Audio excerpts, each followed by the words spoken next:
Политички турбуленции во Атина. Меркел во посета грчката влада пред распад. Германската канцеларка веќе втор ден во Грција повикува да се даде согласност за преспанскиот договор. Ке притиска и кај лидерот на опозицијата Мицотакис. Каменос пак се заканува дека можно е уште денеска да ја напушти владата. Ја чека разврската во Македонското собрание.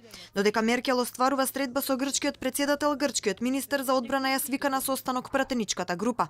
Ке почекаме додека блокадата во Фиром не биде прекината, изјави Каменос за новинарите. Потоа ќе има средба со грчкиот премиер. Во меѓувреме германската канцеларка пред средбата со председателот Павлопулос побара од Грција храбар пристап за имплементација на решението за името. Таа веќе ја нарекува земјата Северна Македонија. Името Северна Македонија е јасно. Јасно е дека односите се формирани. Ке разговарам и со господинот Мицотакис за договорот од Преспа, иако не верувам дека ќе има многу влијание.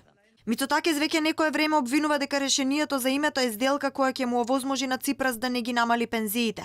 Иако е јасно дека Меркел нема да го убеди лидерот на грчката опозиција Мицотакис да гласа за преспанскиот договор, таа денеска се очекува да изврши притисок за тој да се согласи барем за приемот на Македонија во НАТО. Во меѓувреме Каменос пак си ги брои пратениците. Засега од неговите се думи на пратеници двајца ќе застанат на страната на Ципрас ако независни Грција напушти владата.